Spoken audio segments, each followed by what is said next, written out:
சற்று நேரம் தியானிக்கும்படியாக எடுத்துக்கொண்ட வேதவசனம் உபாகமம் எழுதின புஸ்தகம் 28ஆம் அதிகாரம் 1ஆம் வசனத்தை வாசிக்க கேட்போம். நான் உனக்கு விதிக்கிற உன் தேவனாகிய கர்த்தருடைய கட்டளைகளின் படியெல்லாம் செய்ய நீ கவனமாய் இருக்கும்படிக்கு அவர் சத்தத்திற்கு உண்மையாய் செவி கொடுப்பாயானால் உன் தேவனாகிய கர்த்தர் பூமியில் உள்ள சகல ஜாதிகளிலும் உன்னை மேன்மையாக வைப்பார். ஜெபிப்போம். அன்பும் மகா கிருபையும் இரக்கமும் நிறைந்த பரலோக பிதாவே, ஓய்வு நாளின் காலை வேளையிலையும் தியானிக்கும்படியாக நீர் கொடுத்த வசனத்திற்காக உமக்கு ஸ்தோத்திரம். நாங்கள் தியானிக்கிற இந்த வசனத்தின் மூலமாக நீர் வெளிப்படுத்துகிற சத்தியங்கள் இயேசுவே உம்மை பின்பற்றுகிற ஒவ்வொருவருக்கும் ஆசீர்வாதமாக காணப்பட தேவன் தாமே அனுகிரகம் செய்தருளும். இயேசு கிறிஸ்துவின் இன்ப நாமத்தில் ஜெபிக்கிறேன் பரிசுத்தமுள்ள நல்ல பிதாவே, ஆமென். கர்த்தருடைய நாமத்திற்கு மகிமை உண்டாவதாக. இன்று நான் உனக்கு விதிக்கிற உன் தேவனாகிய கர்த்தருடைய கட்டளைகளின்படி எல்லாம் செய்ய நீ கவனமாய் இருக்கும்படிக்கு அவர் சத்தத்திற்கு உண்மையாய் செவி கொடுப்பாயானால் உன் தேவனாகிய கர்த்தர் பூமியில் உள்ள சகல ஜாதிகளிலும் உன்னை மேன்மையாக வைப்பார். கர்த்தருடைய நாமத்திற்கு மகிமை உண்டாவதாக. இந்த வசனத்தை கடந்த சில வாரங்களாக நாம் தியானித்து வருகிறோம். இந்த வசனத்தை தியானத்திற்காக எடுத்துக்கொள்ளும் போது முக்கியமான வார்த்தைகளாக நாம் கர்த்தர் உன்னை மேன்மையாக வைப்பார் என்கிற வார்த்தைகளை அடிப்படையாக வைத்து தியானிக்க துவங்கினோம். ஆகவே அந்த வார்த்தைகளை அடிப்படையாக கொண்டு தியானிக்க வேண்டிய அநேக வசனங்கள் உண்டு. ஆகவே தொடர்ந்து இந்த ஓய்வு நாளின் காலை வேளையிலேயும் அந்த வேத வசனங்கள் மூலமாக அறிந்து கொள்ள வேண்டிய சத்தியங்களை இந்த ஓய்வு நாளின் காலை வேளையிலேயும் கற்றுக்கொள்ள தேவாவியானவர் விரும்புகிறார். கடந்த சில வாரங்களாக நாம் இந்த வசனங்களை தியானித்த போது கர்த்தர் தம்முடைய ஜனங்களை குடும்பத்திலே மேன்மையாக வைப்பார், சமுதாயத்திலே மேன்மையாக வைப்பார், அவர்கள் எடுத்துக்கொள்கிற எல்லா நல்ல பிரயாசங்களையும் ஆசீர்வதித்து அவர்களை மேன்மைப்படுத்துவார் என்று தியானித்தோம். தேவன் ஒரு மனிதனை மேன்மைப்படுத்த வேண்டுமானால் அதற்கு மனிதன் என்ன செய்ய வேண்டும் என்பதையும் கற்றுக்கொண்டோம். எல்லா தேவனுடைய ஆசீர்வாதங்களும் தேவனுடைய வார்த்தைகளுக்கு கீழ்ப்படுகிறதிலேயே காணப்படுகிறது என்பதை அறிந்து கொண்டோம். கடந்த வாரத்திலேயும் கூட ஒரு சத்தியத்தை தியானித்தோம். தேவன் தம்முடைய ஜனங்களை மேன்மைப்படுத்த வேண்டுமானால் அவர்களுடைய வாழ்க்கையிலே எப்படிப்பட்ட தேவனுடைய குணாதிசயம் காணப்பட வேண்டும் என்பதை குறித்து தியானித்தோம். அந்த முதல் குணாதிசயம் என்னவென்றால் தாழ்மை என்று கற்றுக்கொண்டோம். மேன்மைக்கு முன்னானது தாழ்மை என்பதை குறித்து கேட்டறிந்தோம். ஆகவே தாழ்மை உள்ளவர்களை தேவன் மேன்மை அடையும்படியாக செய்கிறார். அப்படியானால் கர்த்தருடைய வார்த்தைகளுக்கு கீழ்ப்படுகிறோம் என்று சொல்லுகிறவர்களுடைய வாழ்க்கையிலே கிறிஸ்துவின் சுபாவமாகிய தாழ்மை உண்டாயிருக்கும் என்பதை கற்றுக்கொண்டோம். இந்த ஓய்வு நாளின் காலை வேளையிலேயும் கூட எப்படிப்பட்ட குணாதிசயம் உண்டாயிருந்தால் தேவன் மனிதனை மேன்மைப்படுத்த முடியும் என்பதை குறித்து ஒரு வசனத்தை தியானத்திற்காக எடுத்துக்கொள்ளலாம். ஆதியாகமம் எழுதின புஸ்தகம் 4ஆம் அதிகாரம் 7ஆம் வசனத்தை படியுங்கள். நீ நன்மை செய்தால் மேன்மை இல்லையோ? நீ நன்மை செய்யாதிருந்தால் பாவம் வாசற்படியில் படுத்திருக்கும், அவன் ஆசை உன்னை பற்றி இருக்கும், நீ அவனை ஆண்டு கொள்வாய் என்றார். கர்த்தருடைய நாமத்திற்கு மகிமை உண்டாவதாக. நீ நன்மை செய்தால் மேன்மை இல்லையோ என்று ஒரு கேள்வி இந்த வசனத்திலே காணப்படுகிறது. கர்த்தர் ஒரு மனிதனை மேன்மைப்படுத்த வேண்டுமானால் அந்த மனிதன் நன்மை செய்கிறவனாக காணப்பட வேண்டும். தேவனுடைய பார்வையிலே நன்மை செய்கிறவனாக காணப்பட வேண்டும். இந்த அதிகாரத்திலே நாம் ஆபேலை குறித்தும் காயினை குறித்தும் படிக்கிறோம். கர்த்தருடைய நாமத்திற்கு மகிமை உண்டாவதாக. கர்த்தர் காயினை பார்த்து சொல்லுகிறார், நீ நன்மை செய்தால் மேன்மை இல்லையோ என்று ஒரு கேள்வியோடு காயினிடத்திலே பேசுவதை நாம் இங்கே படிக்கிறோம். அப்படியானால் ஒரு சத்தியத்தை விளங்கிக் கொள்கிறோம். ஆபேல் தேவனுடைய பார்வையிலே நன்மை செய்கிறவனாக மேன்மை அடைகிறவனாக காணப்பட்டான் என்பதை அறிந்து கொள்கிறோம். கர்த்தருடைய நாமத்திற்கு மகிமை உண்டாவதாக. உங்கள் எல்லாருக்கும் தெரியும், ஆபேலும் தேவனுக்கு காணிக்கைகளை கொண்டு வந்தார், காயினும் காணிக்கைகளை தேவனுக்கு கொண்டு வருவதை நாம் வேதத்திலே படிக்கிறோம். எப்படி ஆபேலுடைய காணிக்கை தேவனுடைய பார்வையிலே நன்மையானதாக காணப்பட்டது என்பதை நாம் சரியாக சிந்தித்து விளங்கிக் கொள்ள வேண்டும். அப்படி விளங்கிக் கொள்வோமேயானால் நாமும் கூட நம்முடைய சுய விருப்பத்தின்படி அல்ல, நம்முடைய சுய கிரியைகளின்படி அல்ல, தேவன் விரும்புகிற விதத்திலே நன்மை செய்கிறவர்களாக, தேவனால் மேன்மை அடைகிறவர்களாக காணப்படுவோம். கர்த்தருடைய நாமத்திற்கு மகிமை உண்டாவதாக. ஓய்வு நாளின் காலை வேளையிலேயும் கூட நீங்கள் கற்றுக்கொள்ள வேண்டும், தேவனுடைய பார்வையிலே நன்மை செய்கிறவர்களாக எப்படி விளங்குவது, அப்படி நன்மை செய்து எப்படி தேவனால் மேன்மை அடைவது என்பதை நீங்கள் கற்றுக்கொள்ள வேண்டும். அதற்கு நாம் எடுத்துக்காட்டாக ஆபேலுடைய வாழ்க்கையை திருஷ்டாந்தமாக வேத வசனங்கள் மூலமாக நமக்கு முன்பாக நிறுத்தி படித்து அறிந்து கொள்ளலாம். கர்த்தருடைய நாமத்திற்கு மகிமை உண்டாவதாக. ஒரு கேள்வி எழும்புகிறது. கர்த்தர் ஏன் காயினை பார்த்து நீ நன்மை செய்தால் மேன்மை இல்லையோ என்று கேட்கிறார் என்று ஒரு கேள்வி எழும்புகிறது. ஏன் ஆபேலும் காணிக்கைகளை கொடுத்தார், காயினும் காணிக்கைகளை கொண்டு வந்தார்?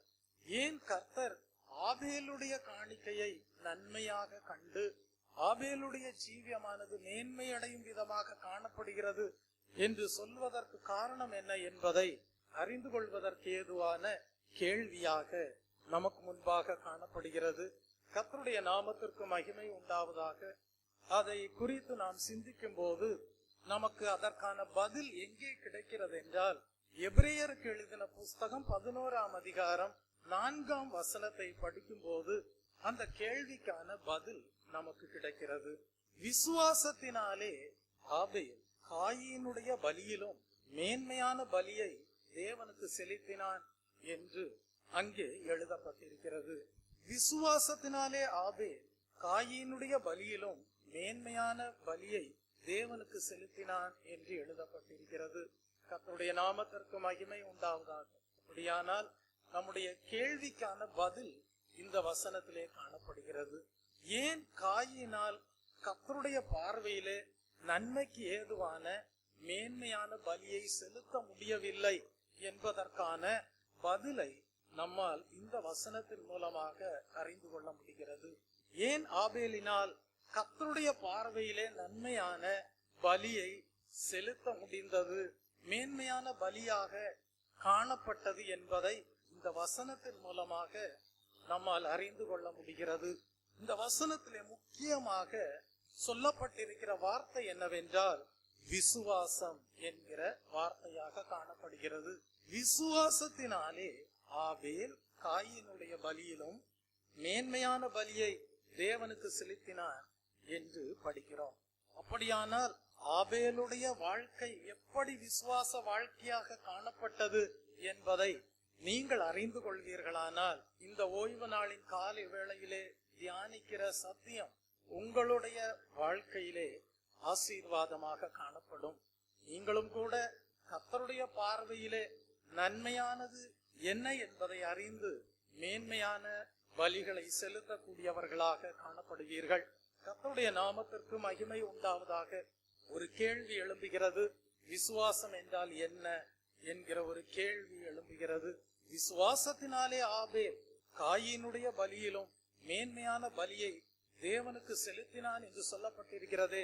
அப்படியானால் விசுவாசம் என்றால் என்ன என்று ஒரு கேள்வி எழும்புகிறது. கர்த்தருடைய நாமத்திற்கு மகிமை உண்டாவதாக. முன்பு நாம் அநேக பிரசங்கங்களை கேட்டிருக்கிறோம்.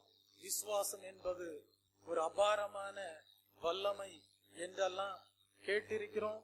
என்றாலும் இந்த ஆபேலுடைய வாழ்க்கையிலே காணப்பட்ட விசுவாசம் எப்படிப்பட்டது என்பதை நாம் வாசித்த இந்த வசனத்தின் அடிப்படையிலே தியானிக்கும் போது நாம் அறிந்து கொள்வது என்னவென்றால், விசுவாசம் என்பது தேவ அறிவாக காணப்படுகிறது.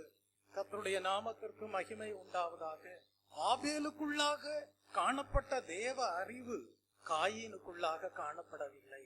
இந்த ஓய்வு நாளின் காலை வேளையிலே நீங்கள் அறிந்து கொள்ள வேண்டும், உங்களுக்குள்ளே சரியான தேவ அறிவு விசுவாசமாக காணப்படுமேயானால் நீங்களும் கர்த்தருடைய பார்வையிலே நன்மை செய்கிறவர்களாக, மேன்மையான பலிகளை செலுத்தக்கூடியவர்களாக காணப்படுவீர்கள். கர்த்தருடைய நாமத்திற்கு மகிமை உண்டாவதாக. அடுத்த ஒரு கேள்வி எழும்புகிறது. ஆபேலுக்குள்ளாக காணப்பட்ட தேவ அறிவு என்ன என்கிற ஒரு கேள்வி எழும்புகிறது. தெய்வ பிள்ளையே, தேவனுடைய வெளிப்படுத்தலை பெற்றுக்கொள்வது தேவ அறிவாக காணப்படுகிறது. தேவனுடைய மனதிலே என்ன காணப்படுகிறது, தேவன் எதை அங்கீகரிக்கிறார் என்பதை வெளிப்படுத்தலாக பெற்றுக்கொள்வது தேவ அறிவாக காணப்படுகிறது. தேவன் மேன்மையாக அங்கீகரிப்பது என்ன என்கிற அந்த வெளிப்படுத்தலை, தேவ மனதை, தேவ அறிவாக ஆபேல் பழைய ஏற்பாட்டின் காலத்திலே உணர்ந்தவராக காணப்பட்டபடியால் அவர் தேவனுடைய பார்வையிலே நன்மையை செய்யக்கூடியவராக காணப்பட்டார்.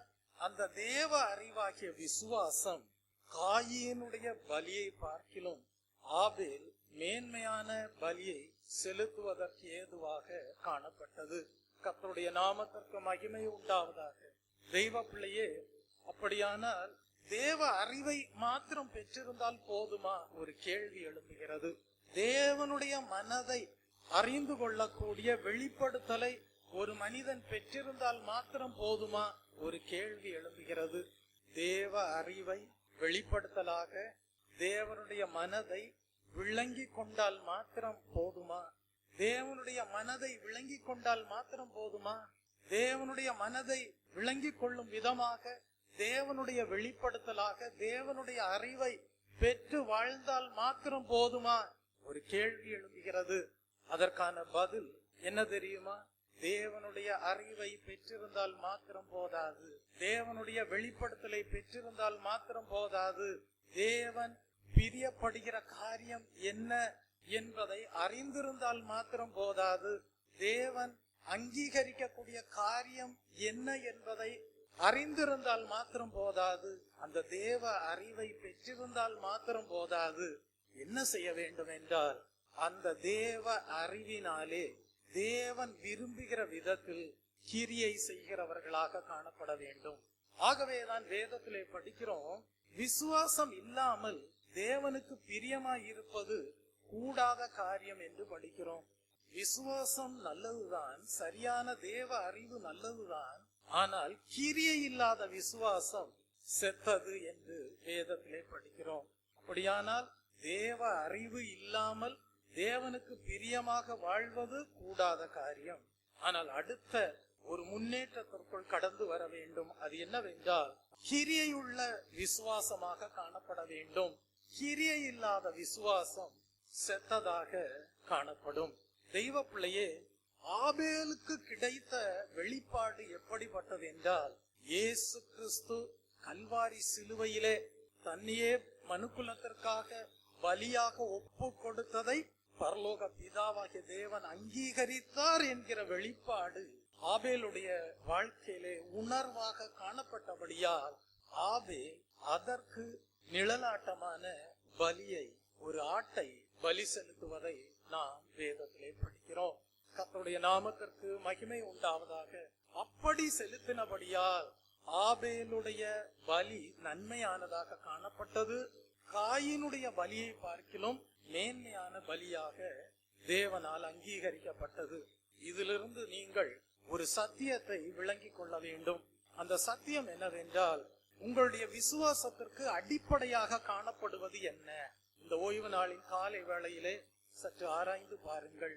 கல்வாரி சிலுவையின் மீதும் சிலுவையில் அறையப்பட்ட கிறிஸ்துவின் மீதும் உங்கள் விசுவாசம் காணப்படுமேயானால், அதை அடிப்படையாக கொண்ட விசுவாசமாக உங்கள் வாழ்க்கையிலே தேவ அறிவு காணப்படுமேயானால், நிச்சயமாகவே நீங்கள் தேவன் அங்கீகரிக்கக்கூடிய மேன்மையான பலி செலுத்தக்கூடியவர்களாக காணப்படுவீர்கள். கர்த்தருடைய நாமத்திற்கு மகிமை உண்டாவதாக. உங்களுடைய வாழ்க்கை தேவனுடைய வார்த்தைகளை அடிப்படையாக கொண்ட தேவ அறிவு உடையதாக காணப்படுமேயானால், நிச்சயமாகவே உங்களுடைய கிரியைகள் தேவனுடைய பார்வையிலே நன்மையானதாக, தேவனால் அங்கீகரிக்கப்படக்கூடிய பலியாக காணப்படும். கர்த்தருடைய நாமத்திற்கு மகிமை உண்டாவதாக.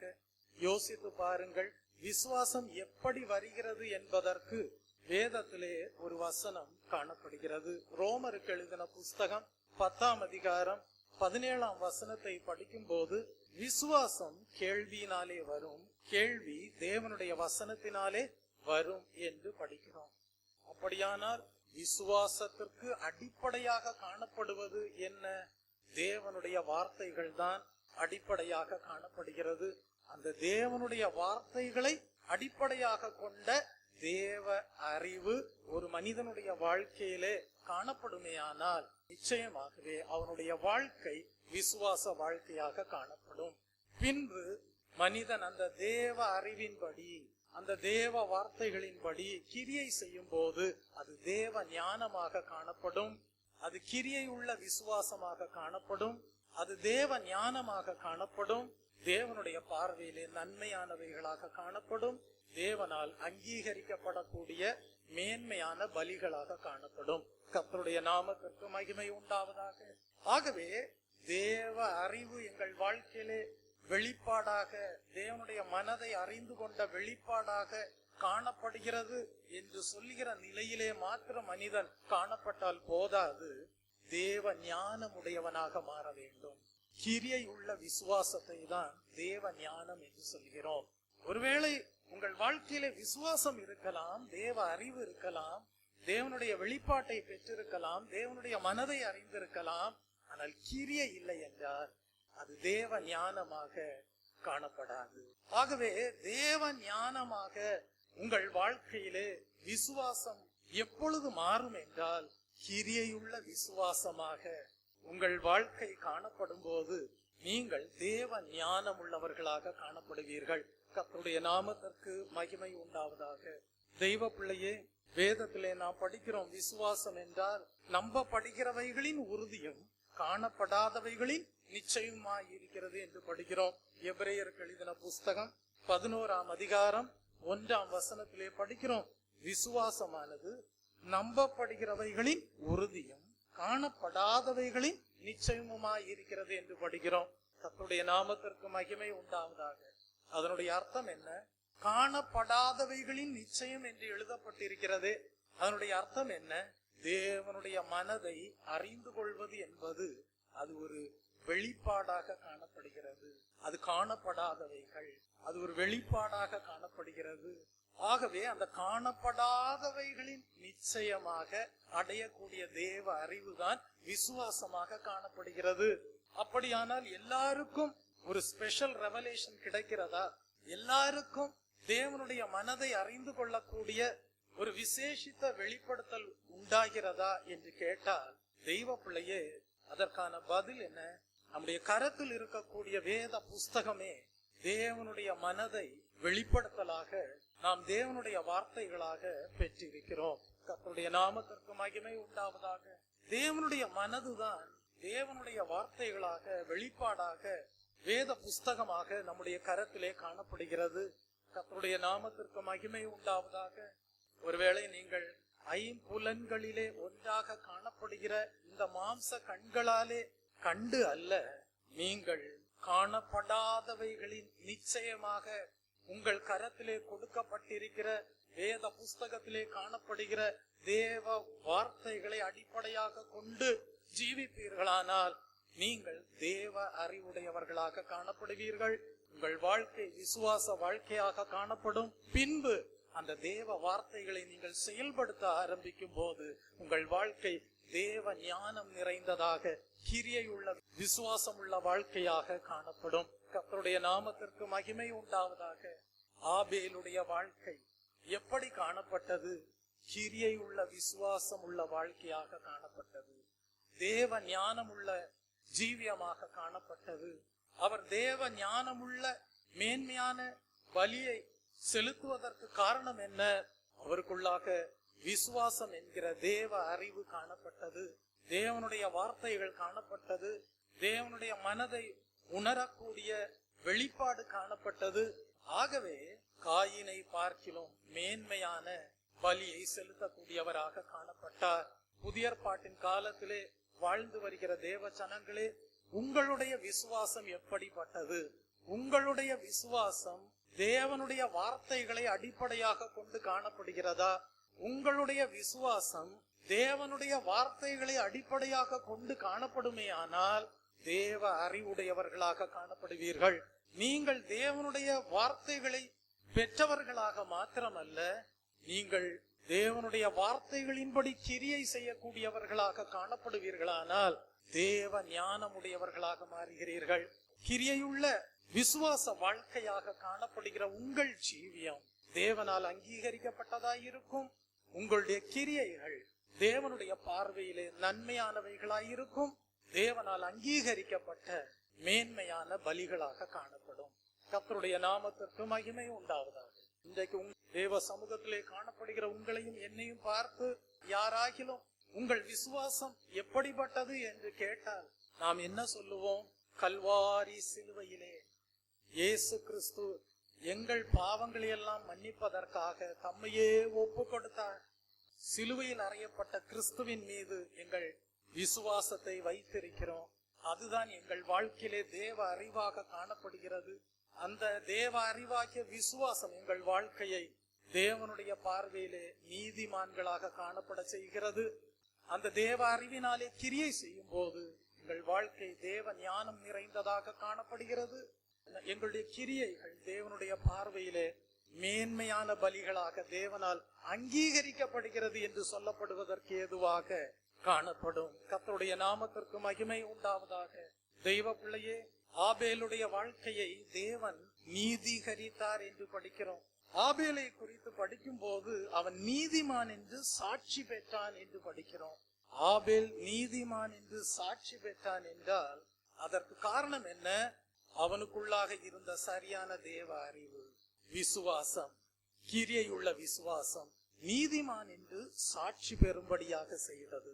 இன்றைக்கு உங்கள் வாழ்க்கையை கர்த்தர் காணும் போது நீதிமான் என்று சாட்சி கொடுப்பதற்கு ஏதுவாக காணப்படுமா? ஒரு கேள்வி எழுப்புகிறது. உங்களுடைய வாழ்க்கை தேவனால் நீதிமான் என்று சாட்சி கொடுப்பதற்கு ஏதுவாக காணப்பட வேண்டுமேயானால் நீங்கள் என்ன செய்ய வேண்டும்? தேவனுடைய வார்த்தைகளை அடிப்படையாக கொண்ட தேவ அறிவு உள்ளவர்களாக, விசுவாச வாழ்க்கை வாழ்கிறவர்களாக, இயேசு கிறிஸ்து எனக்காக கல்வாரி சிலுவையிலே மரித்தார், என் பாவங்களை போக்கும்படியாக மரித்தார், இரத்தம் சிந்தினார் என்கிற தேவ அறிவை விசுவாசமாக நீங்கள் பெற்றுக்கொள்வதன் மூலமாக பின்பு அந்த விசுவாசம் உங்கள் வாழ்க்கையிலே கிரியை செய்யும் போது நீங்கள் இயேசுவே என் பாவங்களை மன்னித்தருளும் என்று மன்றாடுகிறீர்களே, அப்படி பாவ அறிக்கை செய்யும் போது இயேசு கிறிஸ்து தம்முடைய விலையேற பெற்ற இரத்தத்தினாலே உங்களை கழுவி சுத்திகரிக்கிறாரே. இப்படிப்பட்ட கிரியையுள்ள விசுவாசத்தின் மூலமாக, பாவ அறிக்கையின் மூலமாக, சரியான தேவ ஞானத்தின் மூலமாக நீங்கள் தேவனால் நீதிமான்களாக்கப்படுகிறீர்கள். கர்த்தருடைய நாமத்திற்கு மகிமை உண்டாவதாக. யாரெல்லாம் தேவனுடைய வார்த்தைகளை தேவ அறிவாக பெற்று கிரியை செய்கிற விசுவாசத்தோடு ஜீவிக்கிறார்களோ அவர்கள் நீதிமான்களாக்கப்படுகிறார்கள். கர்த்தருடைய நாமத்திற்கு மகிமை உண்டாவதாக. நம்முடைய விசுவாசத்திற்கு காரணமாயிருக்கிறது என்னவென்றால் சிலுவையும் சிலுவையில் அறையப்பட்ட கிறிஸ்துவும் தான் நம்முடைய வாழ்க்கையிலே விசுவாசத்திற்கு காரணமாயிருக்கிறது. அதனால்தான் நாம் நீதிமான்களாக்கப்படுகிறோம். கர்த்தருடைய நாமத்திற்கு மகிமை உண்டாவதாக. அப்படியானால் இப்பொழுது காயீனுடைய வாழ்க்கையை பார்ப்போம். காயீனுடைய வாழ்க்கையை பார்க்கும் போது எளிதாக விளங்கிக் கொள்ளலாம். காயீன் தேவனுடைய வெளிப்பாட்டை உணராதவராக காணப்பட்டார். காயீனுக்குள்ளாக தேவ அறிவு காணப்படவில்லை. காயீனுக்குள்ளாக தான் நீதிமானாக தேவனால் அங்கீகரிக்கப்படும்படியாக, தேவனிடத்திலிருந்து நீதிமானாக சாட்சி பெறும்படியாக எப்படிப்பட்ட கிரியையுள்ள விசுவாசம் காணப்பட வேண்டும் என்கிற தேவ ஞானத்தை இழந்தவராக காணப்பட்டார். தன்னுடைய சுய விருப்பத்தின்படி ஒரு காணிக்கையை கொண்டு வந்தார். ஆனால் அது தேவனால் அங்கீகரிக்கப்படவில்லை. அது தேவனுக்கு பிரியமானதாக காணப்படவில்லை. அது மேன்மையான பலியாக காணப்படவில்லை. கர்த்தருடைய நாமத்திற்கு மகிமை உண்டாவதாக. ஆகவே இந்த ஓய்வு நாளிலே நீங்கள் கற்றுக்கொள்ளக்கூடிய பாடம் என்னவென்றால், நீ நன்மை செய்தால் மேன்மை இல்லையோ என்று ஒரு கேள்வி எழுப்பப்பட்டிருக்கிறதே, அந்த வசனத்தை படிக்கும் போது நீங்கள் கற்றுக்கொள்ள வேண்டிய பாடம் என்னவென்றால், தேவன் விரும்புகிற விதத்தில் நன்மை செய்கிறவர்களாக காணப்பட வேண்டும். தேவனால் அங்கீகரிக்கப்படும் விதத்தில் நீங்கள் செய்கிற நன்மை மேன்மையான பலியாக காணப்பட வேண்டும். கர்த்தருடைய நாமத்திற்கு மகிமை உண்டாவதாக. தெய்வ பிள்ளையே, வேதத்திலே படிக்கிறோம், ஆபேல் மரித்தும் இன்னும் பேசுகிறான் என்று எழுதப்பட்டிருக்கிறது. அதனுடைய அர்த்தம் என்ன? தேவனால் அங்கீகரிக்கப்படுகிறவைகள் அனைத்தும் பேசப்படுகிறவைகளாகவே காணப்படும்.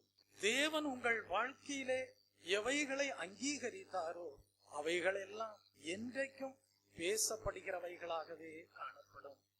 கர்த்தருடைய நாமத்திற்கு மகிமை உண்டாவதாக. ஆபேல் நன்மை செய்தான். அவனுடைய நன்மை தேவனுடைய பார்வையிலே மேன்மையான பலியாக காணப்பட்டது. இன்றைக்கும் பேசப்படுகிறவைகளாக காணப்படுகிறது. ஆபேலை குறித்து கர்த்தர் சாட்சி கொடுத்தார், நீதிமான் என்று. அவன் நீதிமானாக சாட்சி பெறுவதற்கு காரணம் என்ன? விசுவாசம். விசுவாசம் என்பது தேவ அறிவாக காணப்படுகிறது. அந்த விசுவாசம் தேவனுடைய வார்த்தைகளை அடிப்படையாக கொண்டு காணப்பட வேண்டும். தேவனுடைய வார்த்தைகள் உங்கள் வாழ்க்கையிலே கிரியை செய்யும் போது அது தேவ ஞானமாக காணப்படும். தேவனுடைய மனதிற்கேற்ற பிரகாரமாக நன்மை செய்கிறவர்களாய் இருப்பீர்கள். தேவனுடைய பார்வையிலே மேன்மையான பலி செலுத்தினவர்களாக காணப்படுவீர்கள். கர்த்தருடைய நாமத்திற்கு மகிமை உண்டாவதாக. தேவன் உங்களை நீதிமான்கள் என்று சாட்சி கொடுப்பார். இந்த ஓய்வு நாளின் காலை வேளையிலே நீங்கள் நன்மைகளை செய்யலாம், ஆனால் தேவனால் அங்கீகரிக்கப்படக்கூடிய பலி செலுத்தும் விதமாக உங்களுடைய வாழ்க்கை நீதிமான்கள் என்று சொல்வதற்கு ஏதுவாக தேவனுடைய வார்த்தைகளை அடிப்படையாக கொண்டும் தேவனுடைய மனதை அறிந்து வெளிப்பாட்டை பெற்றுக் கொண்ட விசுவாச வாழ்க்கையாக காணப்பட்டதா என்பதை நீங்கள் ஆராய்ந்து பார்க்க வேண்டும். Price the Lord. ஆபேல் ஒரு ஆட்டை பலியாக செலுத்தினது எதை காட்டுகிறது என்றால், கிறிஸ்து தேவனால் அங்கீகரிக்கப்பட்டார் என்பதை காட்டுகிறது. கிறிஸ்து தம்மையே பலியாக கல்வாரி சிலுவையிலே ஒப்பு கொடுத்தாரே, அந்த பலியை அங்கீகரித்தது யார்? பரலோக பிதாவாகிய தேவன் அங்கீகரித்தார். அப்படியானால் ஆபேலின் காணிக்கை குறித்து சாட்சி கொடுத்தவர் யார்?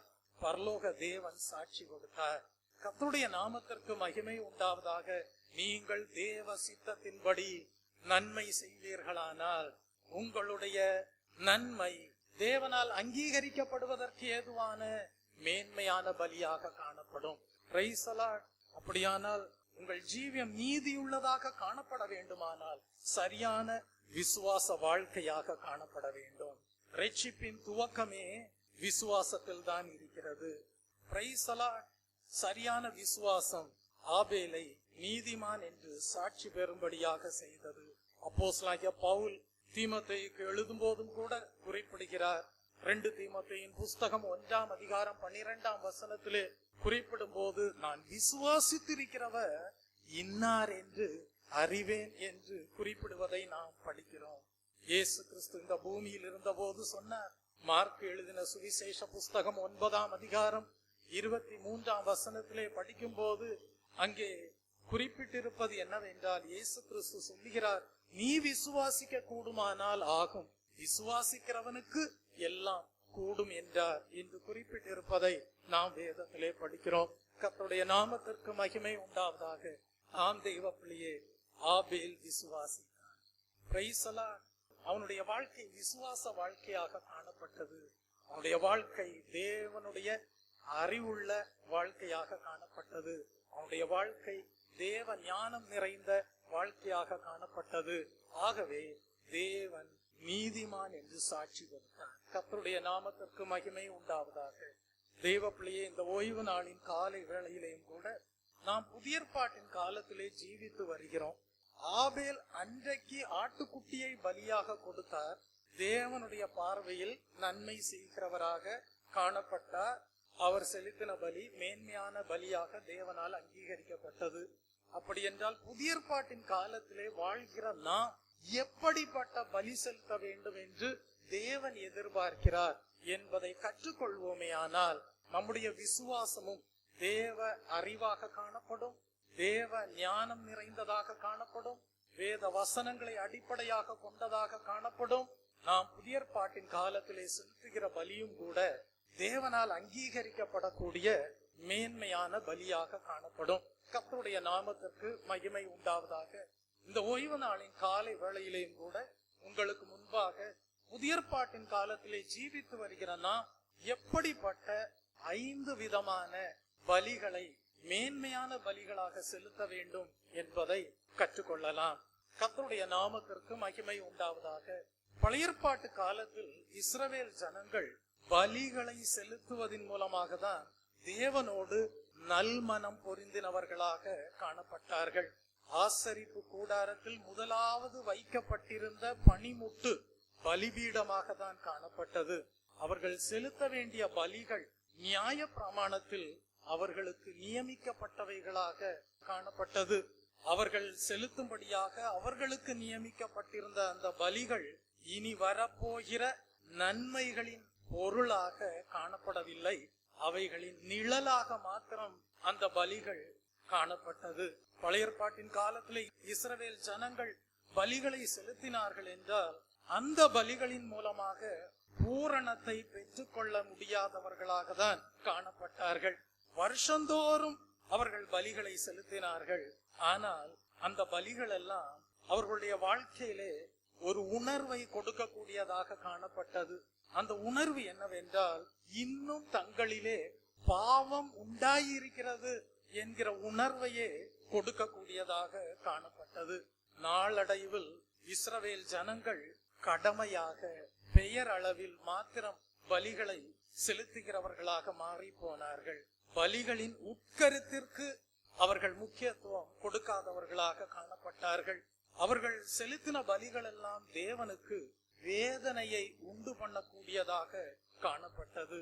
அவர்கள் செலுத்தின பலிகளை குறித்து தேவன் குறிப்பிடும் போது இவ்விதமாக சொல்லுகிறார். வாசியுங்கள். ஏசாயா தீர்க்கதரிசியின் புஸ்தகம் 1ஆம் அதிகாரம் 11ஆம் வசனத்தை படியுங்கள். உங்கள் பலிகளின் திரள் எனக்கு என்னத்துக்கு என்று கர்த்தர் சொல்லுகிறார். ஆட்டுக்கடாக்களின் தகன பலிகளும் கொழுத்த மிருகங்களின் நினமும் எனக்கு அரோசிகமாயிருக்கிறது. காளைகள், ஆட்டுக்குட்டிகள், கடாக்களுடைய இரத்தத்தின் மேல் எனக்கு பிரியமில்லை. ஏசாயா தீர்க்கதரிசியின் புஸ்தகம் 66ஆம் அதிகாரம் 3ஆம் வசனத்தையும் படியுங்கள். மாட்டை வெட்டுகிறவன் மனுஷனை கொல்லுகிறவனாகவும், ஆட்டை பலியிடுகிறவன் நாயை கழுத்தறுக்கிறவனாகவும், காணிக்கையை படைக்கிறவன் பன்றி இரத்தத்தை படைக்கிறவனாகவும், தூபம் காட்டுகிறவன் விக்கிரகத்தை ஸ்தோத்தரிக்கிறவனாகவும் இருக்கிறான். பாருங்கள், தெய்வ பிள்ளை கர்த்தர் இவ்விதமாக அங்கலாயிட்டார். இப்படிப்பட்ட பலிகளை செய்து வந்தார்கள். ஆனால் இந்த பலிகளை குறித்து தேவன் சந்தோஷமாய் இருக்கவில்லை.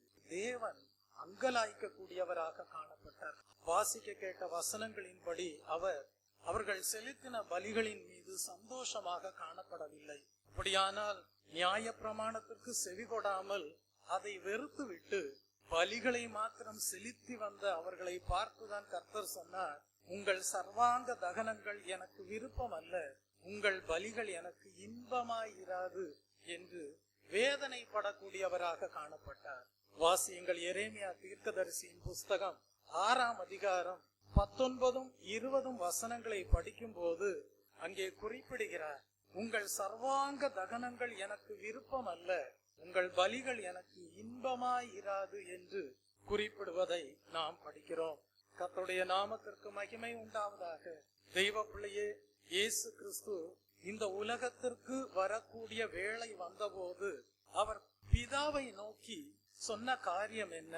வேதத்திலே படிக்கிறோம். எபிரேயருக்கு எழுதின புஸ்தகம் 10ஆம் அதிகாரம் 5 முதல் 7 வசனங்களை படிப்பீர்கள் என்றால், பலியையும் காணிக்கையும் நீர் விரும்பவில்லை, ஒரு சரீரத்தை எனக்கு ஆயத்தம் பண்ணினீர், சர்வாங்க தகன பலிகளும் பாவ நிவாரண பலிகளும் உமக்கு பிரியமானது அல்ல என்றீர். அப்பொழுது நான், தேவனே, உம்முடைய சித்தத்தின்படி செய்ய இதோ வருகிறேன், புஸ்தக சுருளில் என்னை குறித்து எழுதியிருக்கிறது என்று கூறுவதை நாம் படிக்கிறோம். அப்படியானால் இயேசு கிறிஸ்து முழு மனுக்குலத்தின் பாவங்களுக்காகவும் ஒரே பலியை செலுத்தினார். அவர் தம்மை தாமே பலியாக்கினார்.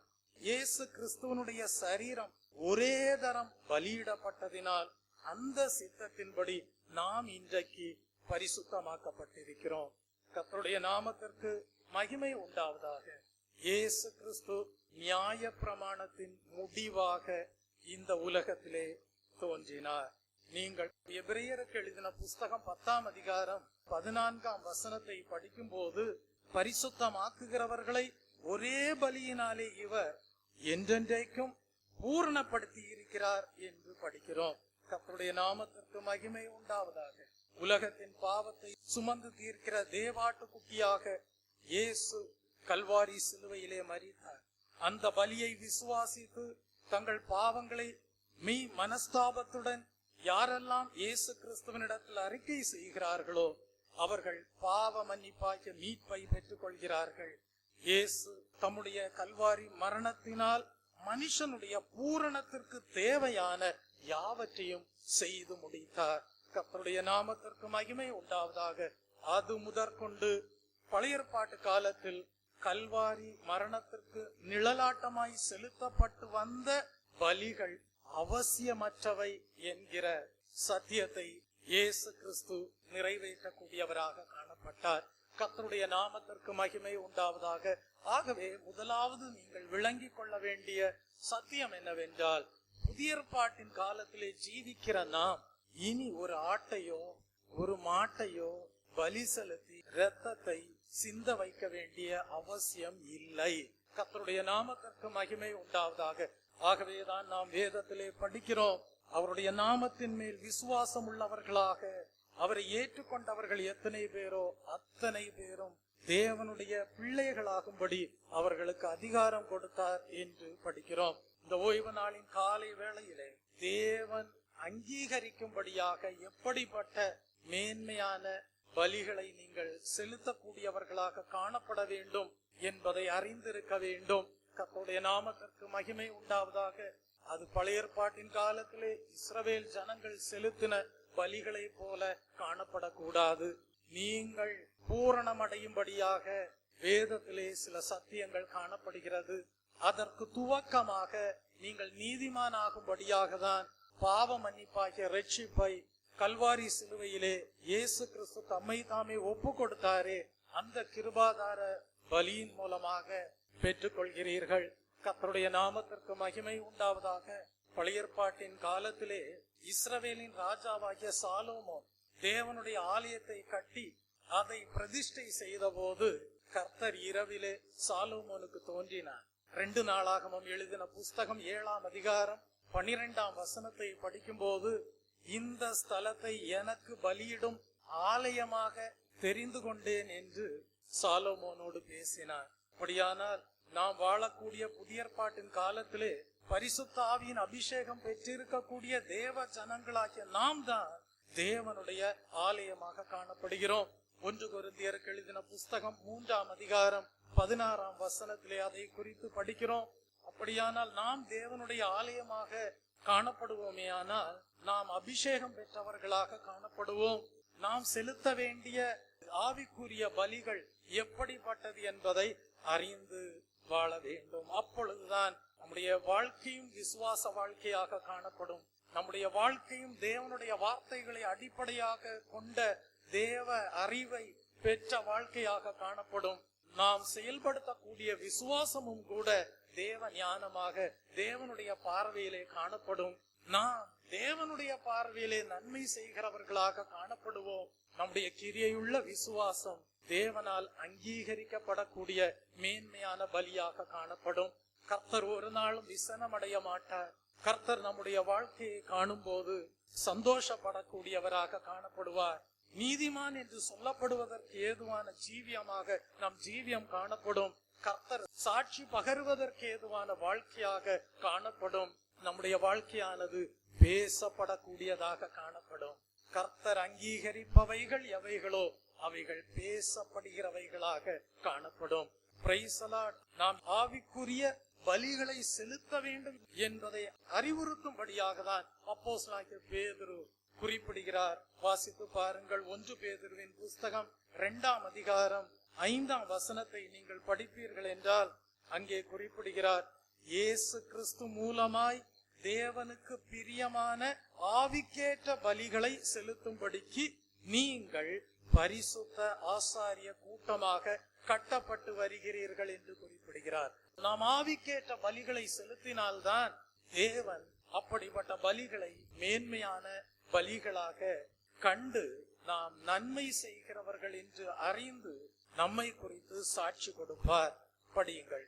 ஜீவனுள்ள கற்களைப் போல ஆவிக்கேற்ற மாளிகையாகவும் இயேசு கிறிஸ்து மூலமாய் தேவனுக்கு பிரியமான ஆவிக்கேற்ற பலிகளை செலுத்தும் படிக்கு பரிசுத்த ஆசாரிய கூட்டமாகவும் கட்டப்பட்டு வருகிறீர்கள். கர்த்தருடைய நாமத்திற்கு மகிமை உண்டாவதாக. இந்த வசனத்திலே படிக்கிறோம், ஆவிக்கேற்ற பலிகளை செலுத்தும் படிக்குதான் நீங்கள் பரிசுத்த ஆசாரிய கூட்டமாக கட்டப்பட்டு வருகிறீர்கள் என்று. படியானால் தெய்வ பிள்ளையே, கர்த்தருடைய ரகசிய வருகையிலே எடுத்துக் கொள்ளப்படக்கூடிய பூர்ணமாக்கப்பட்ட தேவ ஜனங்களாக காணப்படலாம், தேவனுடைய ஊழியக்காரர்களாக காணப்படலாம். அவர்களுடைய வாழ்க்கையிலே உண்டாயிருக்கக்கூடிய தெய்வீக அனுபவம் எப்படிப்பட்டதாக காணப்படும் தெரியுமா? வாசியுங்கள். சங்கீதம் 50ஆம் சங்கீதம் 5ஆம் வசனத்திலே அதை குறித்து படிக்கிறோம். பலியினாலே என்னோட உடன்படிக்கை பண்ணின என்னுடைய பரிசுத்தவான்களை என்னிடத்தில் கூட்டுங்கள் என்று கர்த்தர் சொல்லுவார். கர்த்தருடைய நாமத்திற்கு மகிமை உண்டாவதாக. இது வாக்குத்தத்தமாக முன்னுரைக்கப்பட்டிருக்கிறது. Price the Lord. ஆவிக்கேற்ற பலிகளை செலுத்துகிறவர்களாக புதிய ஏற்பாட்டின் காலத்திலே ஜீவிக்கிற தேவ ஜனங்களும் தேவனுடைய ஊழியர்களும் காணப்பட வேண்டும். பலியினாலே தேவனோடு உடன்படிக்கை பண்ணி கொண்டவர்களாக காணப்பட வேண்டும். அப்படிப்பட்டவர்கள் தான் தேவனுடைய பார்வையிலே மேன்மையான பலிகளை செலுத்தினவர்களாக பரிசுத்தவான்களாக காணப்படுவார்கள். அப்படிப்பட்டவர்களை தான் கிறிஸ்து தம்முடைய ரகசிய வருகையிலே பூர்ணமாக்கப்பட்ட பரிசுத்தவான்களாக தம்மோடு சேர்த்துக் கொள்வார்.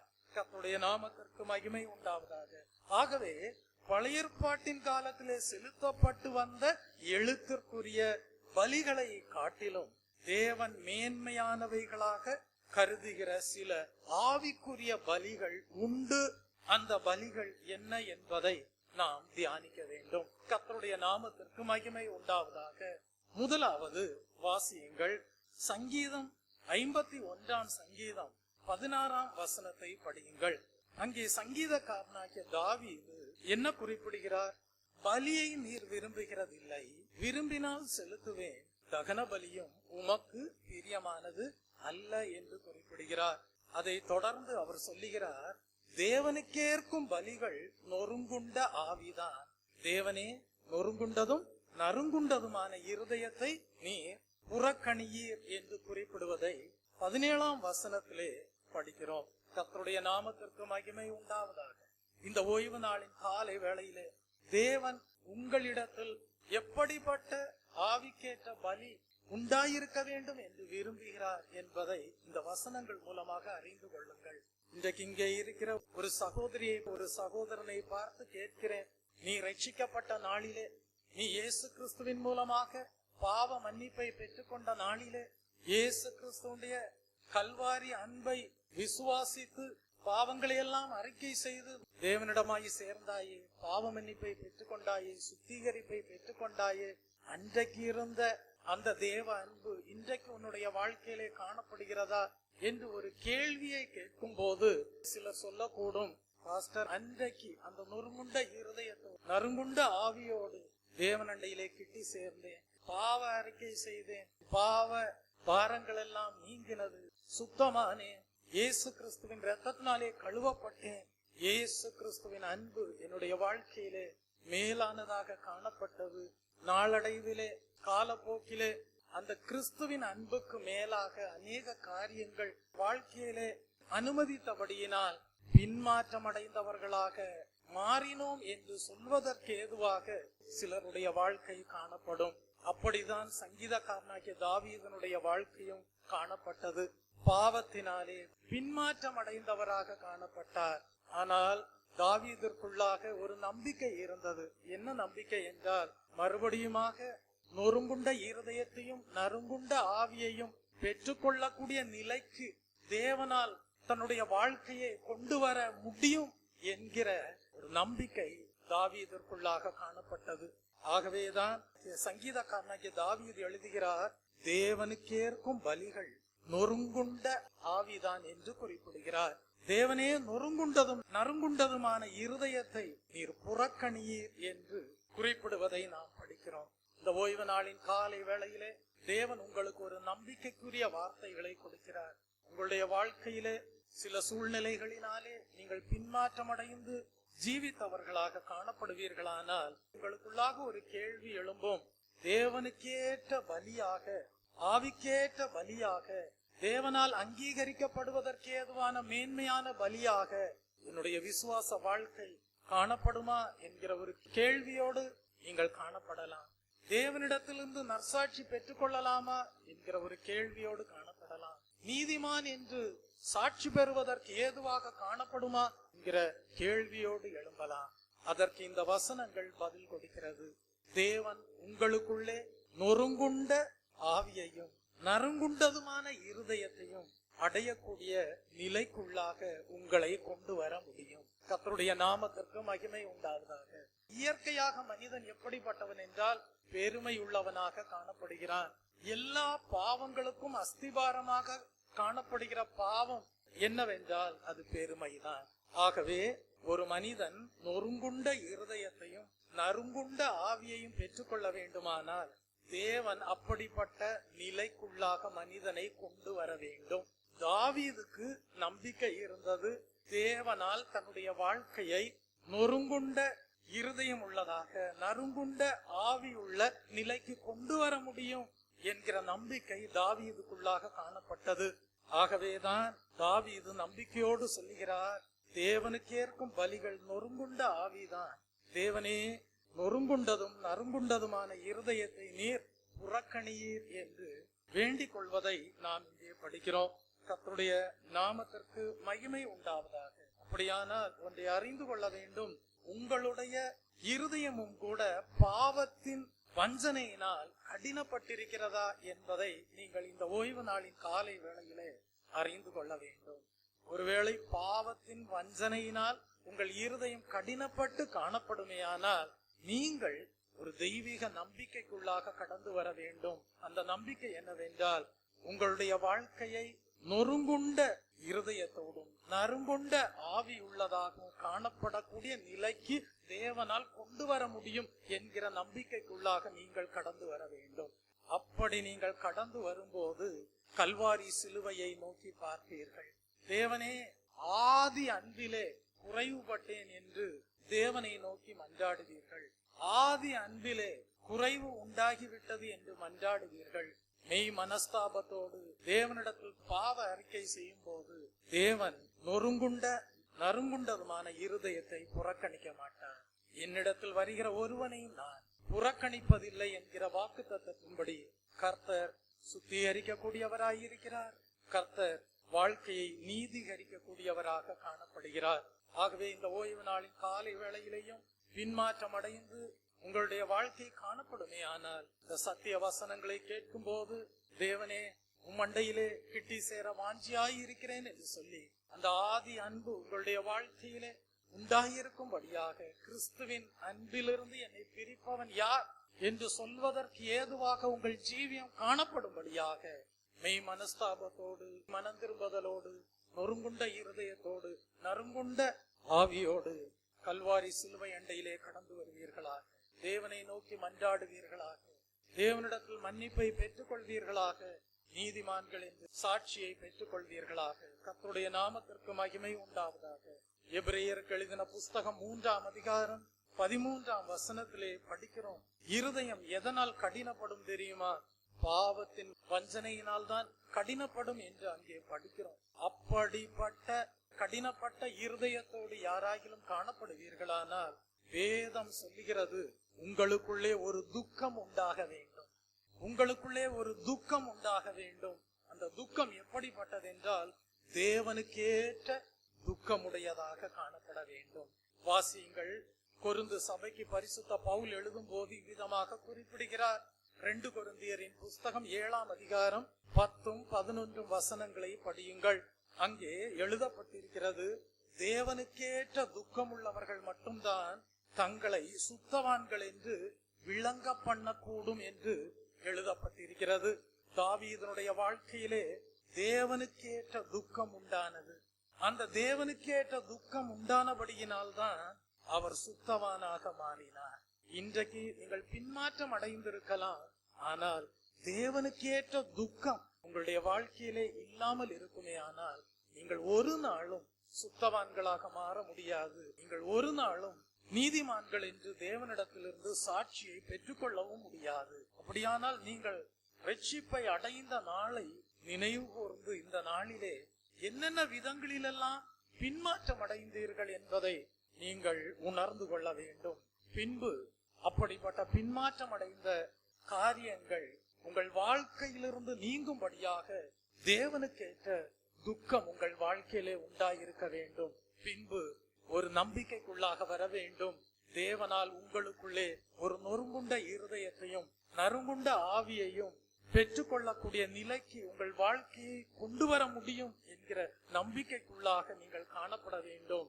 அப்படிப்பட்ட நம்பிக்கையோடு கல்வாரி சிலுவை அண்டையிலே கடந்து வரும்போது அந்த கல்வாரி அன்பு, அந்த ஆதி அன்பை நீங்கள் நினைவு கூறும்போது உங்களுடைய வாழ்க்கையை பாரப்படுத்தி கொண்டிருக்கக்கூடிய, கடினப்படுத்தி கொண்டிருக்கக்கூடிய சகல பாவ காரியங்களும் உங்களை விட்டு நீங்கும்படியாக கர்த்தர் கிருபை நல்குவார்.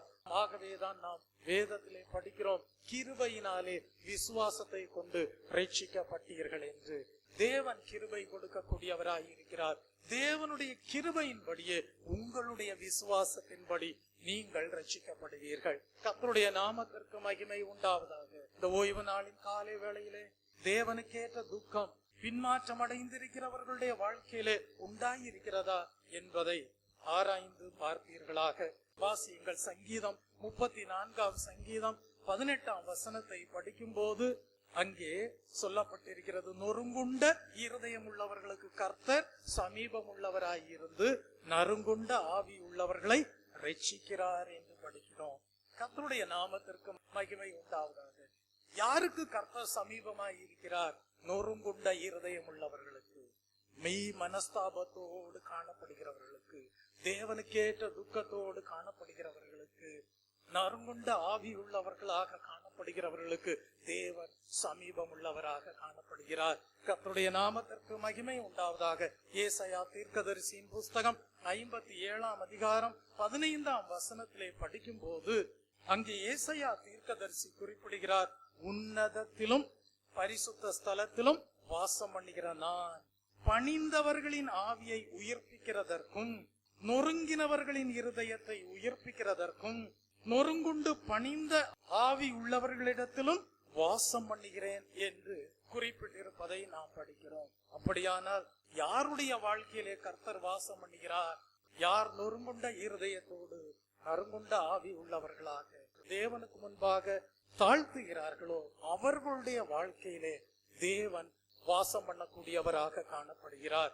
கர்த்தருடைய நாமத்திற்கு மகிமை உண்டாவதாக. இந்த வசனத்திலே ஏசாயா தீர்க்கதரிசி அதை தான் குறிப்பிடுகிறார். பணிந்த ஆவி உள்ளவர்களிடத்தில் தேவன் வாசம் பண்ணக்கூடியவராக காணப்படுகிறார். அப்படியானால் தேவன் தாம் எப்படிப்பட்டவர் என்பதை விளங்க செய்கிறார். அவர் பரிசுத்தம் உள்ள தேவன். அவர் அநாதி நித்திய காலங்களிலேயே காணப்படுகிற தேவன். அவருடைய இயற்கையான தன்மை எப்படிப்பட்டது என்றால் பரிசுத்தம் தான் அவருடைய இயற்கையான தன்மை. ஆகவே அவர் யாருடைய வாழ்க்கையிலே வாசம் பண்ணுகிறார் என்றால், யாருடைய ஜீவியத்திலே வாசம் பண்ணுகிறார் என்றால், அந்த பரிசுத்த வாழ்க்கைக்கென்று யார் தங்களுடைய ஜீவியத்தை அர்ப்பணிக்கிறார்களோ, அந்த பரிசுத்த ஜீவியத்திற்கென்று யார் தங்களுடைய வாழ்க்கையை தாழ்த்துகிறார்களோ, அந்த பரிசுத்த ஜீவியத்திற்கென்று யார் பணிந்த ஆவிக்கு இடம் கொடுக்கிறார்களோ, யார் தேவனுக்கேற்ற துக்கமுடையவர்களாக மாறுகிறார்களோ அவர்களுடைய வாழ்க்கையை கர்த்தர் சுத்திகரித்து அவர்களுடைய வாழ்க்கையிலே வாசம் பண்ணக்கூடியவராக காணப்படுகிறார். அப்படிப்பட்டவர்கள் ஜீவனுள்ள தேவனுடைய ஆலயமாக காணப்படுவார்கள். தேவனுக்கேற்ற பலிகள், ஆவிக்கேற்ற பலிகள் தேவனால் மேன்மையான பலிகளாக அங்கீகரிக்கப்படுகிறது. கர்த்தருடைய நாமத்திற்கு மகிமை உண்டாவதாக. இன்றைக்கு நீங்கள் ஒரு ஆட்டை பலி செலுத்த வேண்டாம், இன்றைக்கு நீங்கள் ஒரு மாட்டை பலி செலுத்த வேண்டாம், இரத்தம் சிந்த வைக்க வேண்டாம். இன்றைக்கு தேவன் உங்களிடத்தில் எதிர்பார்ப்பது என்னவென்றால் ஒரு நொறுங்குண்ட இருதயத்தை எதிர்பார்க்கிறார், நறுங்குண்ட ஆவியை எதிர்பார்க்கிறார், பணிந்த ஆவி உள்ளவர்களாக காணப்பட வேண்டும் என்று எதிர்பார்க்கிறார். தேவனுக்கேற்ற துக்கம் உள்ளவர்களாக காணப்பட வேண்டும் என்று எதிர்பார்க்கிறார். கல்வாரி சிலுவையிலே தேவன் நீங்கள் சுத்திகரிப்படையும்படியாக தம்மையே ஒப்பு கொடுத்தாரே, அந்த தேவ அன்பு உங்களுடைய வாழ்க்கையில எள்ளளவும் குறையக்கூடாது என்று எதிர்பார்க்கிறார். அந்த வெளிப்பாட்டை தேவ அறிவாக விசுவாசமாக நீங்கள் உங்களுடைய வாழ்க்கையிலே பெற்றிருப்பீர்களானால், அந்த தேவ அறிவை கொண்ட வாழ்க்கையாக உங்கள் விசுவாச வாழ்க்கை காணப்படுமேயானால், தெய்வ பிள்ளையே, உங்களுடைய கிரியைகள் விசுவாசம் இருக்கிறது என்று சொல்லுகிறதாக மாத்திரமல்ல, கிரியை உள்ள விசுவாசமாக காணப்படும். தேவ ஞானம் உள்ளதாக காணப்படும். உங்களுடைய கிரியை உள்ள விசுவாசம் தேவனால் அங்கீகரிக்கப்படுவதற்கு ஏதுவாக காணப்படும். தேவன் உங்களை நீதிமான்கள் என்று சாட்சி கொடுப்பார். உங்களுடைய விசுவாசத்தின் கிரியை மேன்மையான பலியாக தேவனால் அங்கீகரிக்கப்படும். நீங்கள் தேவனுடைய பார்வையிலே நன்மை செய்யக்கூடியவர்களாக காணப்படுவீர்கள். கர்த்தருடைய நாமத்திற்கு மகிமை உண்டாவதாக. தெய்வ பிள்ளையே, அப்படியானால் ஆபேலுடைய வாழ்க்கையை பாருங்கள், காயினுடைய வாழ்க்கையை பாருங்கள். ஆபேலுக்குள்ளாக காணப்பட்ட தேவ அறிவு விசுவாசம் எப்படிப்பட்டதாய் இருந்தது? காயினுக்குள்ளாக காணப்பட்ட சுய அறிவு எப்படிப்பட்டதாய் இருந்தது? நாம் வேதத்தை படிக்கும் போது அறிந்து கொள்ளலாம். காயினுக்குள்ளாக சாந்த குணம் உண்டாயிருக்கவில்லை. காயினுக்குள்ளாக சாந்த குணம் உண்டாயிருக்கவில்லை. அப்படியானால் யார் சரியான பலியின் மீது விசுவாசம் வைக்கிறார்களோ அவர்களுடைய வாழ்க்கையிலே தான் சாந்த குணம் உண்டாயிருக்கும். கர்த்தருடைய நாமத்திற்கு மகிமை உண்டாவதாக. ஆபேலுக்குள்ளாக சரியான பலியின் மீது விசுவாசம் இருந்தபடியினால் அவர் சாந்த குணம் உள்ளவராக காணப்பட்டார். ஆனால் சுய அறிவுக்கு காயின் இடம் கொடுத்தபடியினால் சாந்த குணம் காயினுக்குள்ளாக இல்லை. பொறாமை வந்தது. ஆபேலுடைய பலி மேன்மையான பலியாக தேவனால் அங்கீகரிக்கப்பட்டதை காயின் அறிந்த போது காயின் ஆபேலை கொலை செய்யக்கூடியவனாக மாறினான். அப்படியானால் காயினுக்குள்ளாக தேவனுடைய வார்த்தைகளின்படி காயினுடைய வாழ்க்கை காணப்படவில்லை. காயினுக்குள்ளாக தேவனுடைய வெளிப்பாடு இல்லை. காயினுக்குள்ளாக சரியான பலியின் மீது விசுவாசம் காணப்படவில்லை. ஆகவே அவருக்குள்ளாக சாந்த குணமும் இல்லாமல் போயிற்று. ஆனால் தெய்வ பிள்ளையே, தேவனுடைய வாக்குத்தத்தம் என்ன தெரியுமா? அப்பொழுது இருக்கக்கூடிய பூமியை நீயும் சுதந்தரித்து கொள்ள முடியும், ஆனால் நீயும் நன்மை செய்கிறவனாக மாற வேண்டும் என்றுதான் காயினுக்கு தேவன் உபதேசம் கொடுத்தார்.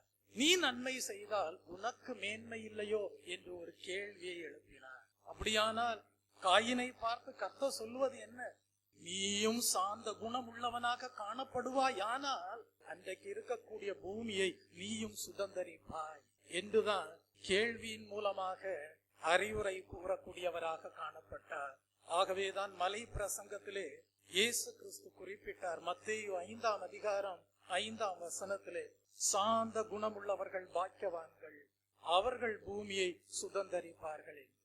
கர்த்தருடைய நாமத்திற்கு மகிமை உண்டாவதாக.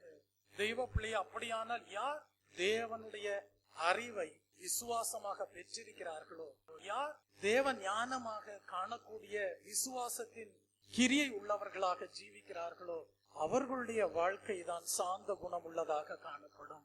கர்த்தருடைய நாமத்திற்கு மகிமை உண்டாவதாக. இன்றைக்கு கல்வாரி சிலுவையை நோக்கி பாருங்கள். அந்த பலியின் மீது உங்கள் விசுவாசத்தை வைக்கும் போது உங்களுடைய வாழ்க்கையிலே உண்டாக வேண்டிய தெய்வீக சுபாவம் என்ன தெரியுமா? சாந்த குணம். தாவீதனுடைய வாழ்க்கையிலே எப்படிப்பட்ட பாவம் உண்டானது தெரியுமா? பத்சேபாளிடத்தில் பாவம் செய்த தாவீது பின்னாட்களிலே பத்சேபாளுடைய கணவனாகிய உரியாவை கொலை செய்யக்கூடியவனாக மாறினான். யாருடைய வாழ்க்கை சாந்த குணம் உள்ளதாக காணப்படும் தெரியுமா? ஆவிக்கேற்ற பலிகளை செலுத்துகிறவர்களுடைய வாழ்க்கையிலே தான் சாந்த குணம் காணப்படும். அவர்களுடைய வாழ்க்கையிலே நொறுங்குண்ட இருதயம் உண்டாயிருக்கும். அவர்களுடைய வாழ்க்கையிலே நறுங்குண்ட ஆவி காணப்படும்.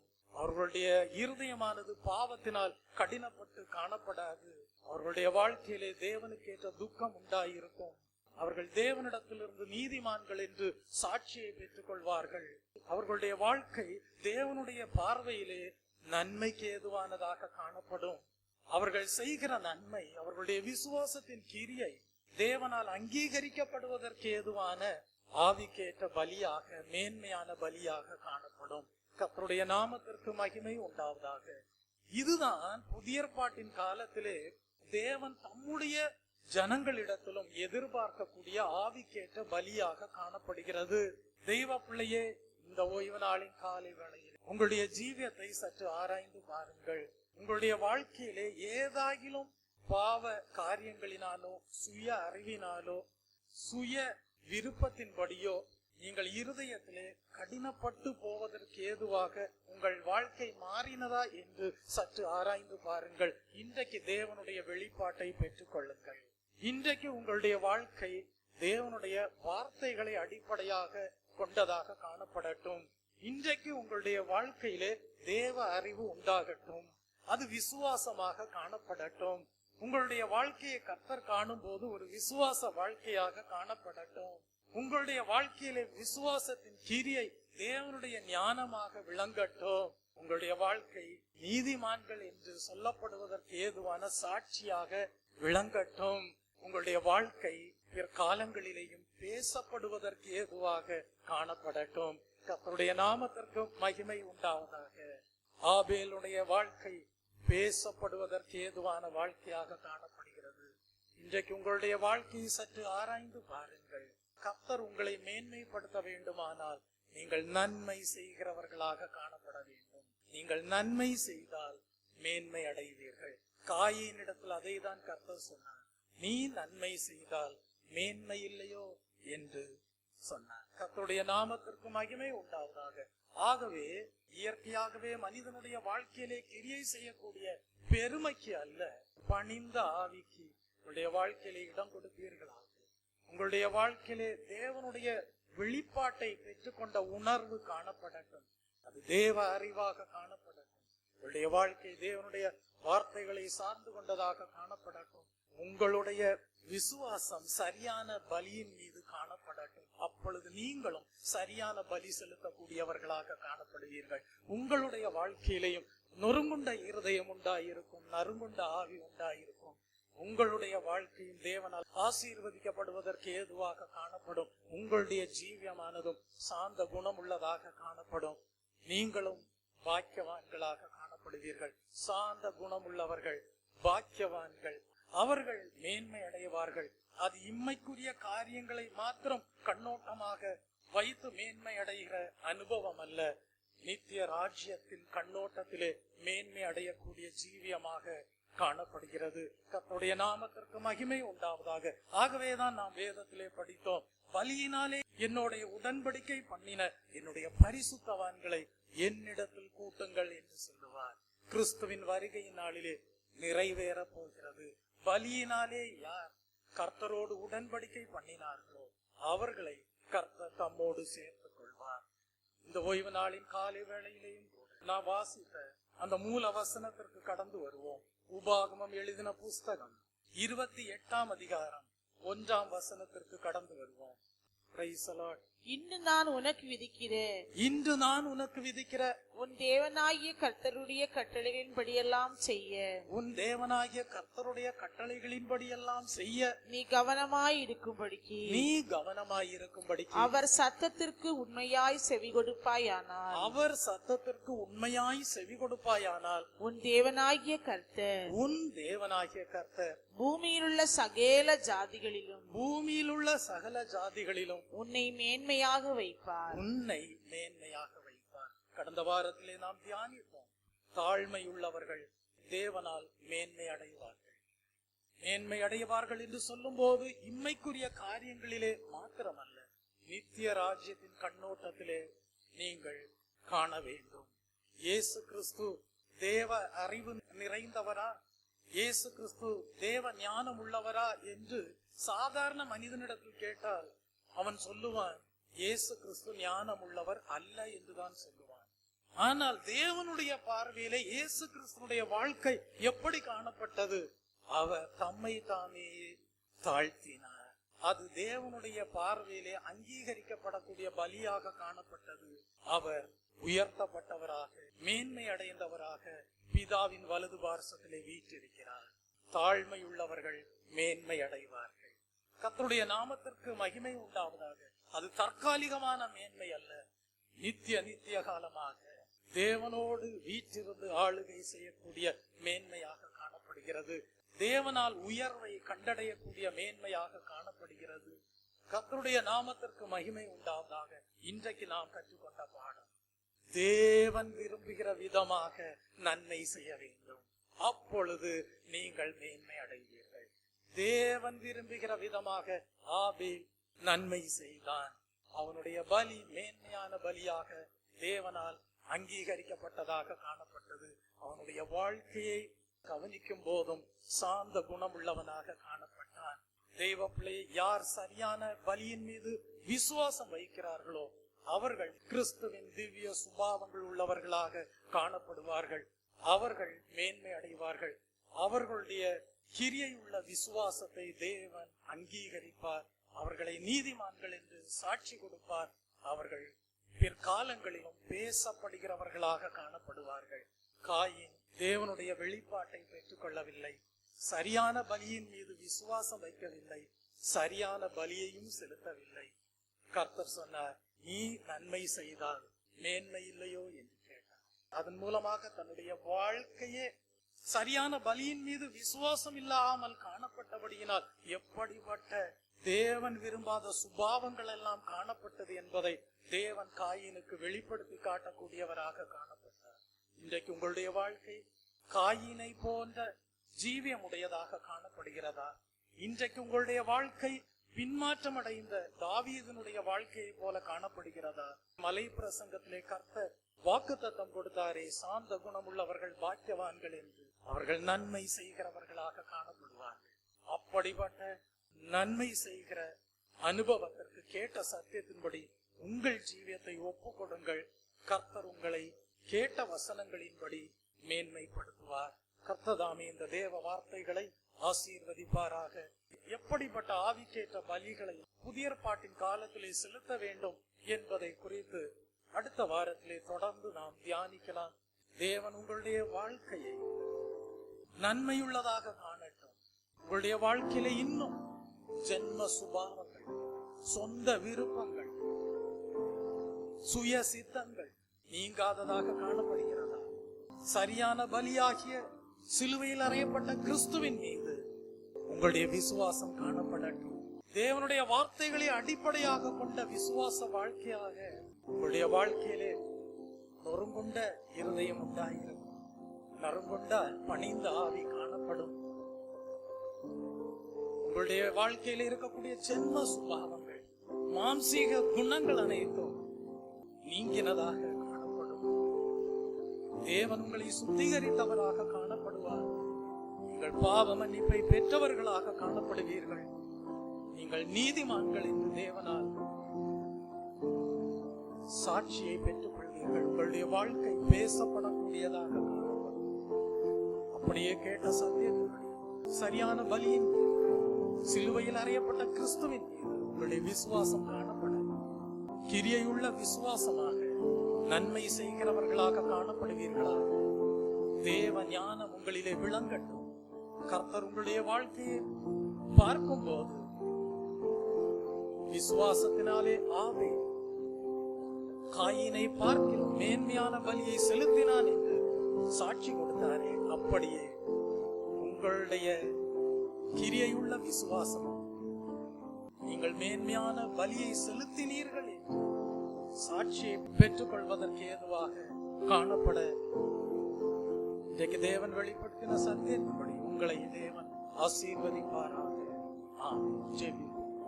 அன்பும் மகா கிருபையும் இரக்கமும் நிறைந்த பரலோக பிதா, இந்த ஓய்வு நாளின் காலை வேளையிலேயும் உம்மாலே மேன்மை அடைய வேண்டுமானால் அதெல்லாம் உடைய வார்த்தைகளுக்கு கீழ்ப்படிவதிலேயே அடங்கி இருக்கிறது என்பதை அறிந்து கொள்ளும்படியாக செய்வீர்கள். கர்த்தாவே, உம்மாலே மேன்மை அடைய வேண்டுமானால் எப்படிப்பட்ட இரண்டாவது குணாதிசயம் உண்டாயிருக்க வேண்டும் என்று இந்த நாளிலே கற்றுக் கொடுத்தீர்களேன். அப்படியே கேட்ட சத்தியத்தின்படி உம்முடைய பார்வையிலே நன்மை செய்கிறவர்களாக தேவனே, ஒருடைய வாழ்க்கையிலும் காணப்படக்கூடிய விசுவாசத்தின் கிரியை தேவ ஞானமாக விளங்கட்டும். நீர் அங்கீகரிக்கக்கூடிய மேன்மையான பலியாக ஒவ்வொருடைய வாழ்க்கையும் காணப்பட செய்தருளும். ஒவ்வொருடைய ஜீவியமும் நீதிமான்கள் என்று சாட்சி பகர்வதற்கு ஏதுவாக காணப்படட்டும். கர்த்தாவே, ஒவ்வொருடைய வாழ்க்கையும் பேசப்படுவதற்கு ஏதுவாக கர்த்தாவே மேன்மை அடைய தேவனாவே கிருபை நல்கிறோம். சத்திய வசனங்களுக்கு ஒப்பு கொடுத்த உடைய ஜனங்களை ஆசீர்வதிக்கிறேன். எல்லா துதி கன மகிமை யாவும் மக்கே உரியது. இயேசு கிறிஸ்துவின் இன்ப நாமத்தில் ஜெபிக்கிறேன் பரிசுத்தமுள்ள நல்ல பிதாவே, ஆமென். என் ஆத்துமாவே கர்த்தரை ஸ்தோத்திரி, என் முழு உள்ளமே அவருடைய பரிசுத்த நாமத்தை ஸ்தோத்திரி. என் ஆத்துமாவே கர்த்தரை ஸ்தோத்திரி, அவர் செய்த சகல உபகாரங்களையும் மறவாதே, ஆமென். நம்முடைய கர்த்தராகிய இயேசு கிறிஸ்துவுடைய கிருபை, பிதாவாகிய தேவனுடைய அன்பும், பரிசுத்த ஆவியானவருடைய அந்யோன்ய ஐக்கியம் இன்றும் என்றும் சதா காலங்களிலும் நம் அனைவரோடும் நம்முடைய குடும்பங்களோடும் சபையாரோடும் இருப்பதாக, ஆமென். தேவன் அடைக்கலமே, என் கோட்டையும் மரணும் அவர். அவர் சத்தியம் பரிசயம் கேடகமாம், என் நம்பிக்கையும் அவரே. அவர் சத்தியம் பரிசயம் கேடகமாம், என் நம்பிக்கையும் அவரே. அவர் சட்டையின் கீழ் அடைக்கலம் புகழை சிறகுகளால் போடுவார். அவர் சட்டையின் கீழ் அடைக்கலம் புகழை சிறகுகளால் போடுவார். ஹல்லேலூயா, ஹல்லேலூயா, ஹல்லேலூயா, ஹல்லேலூயா, ஹல்லேலூயா, ஹல்லேலூயா, ஹல்லேலூயா,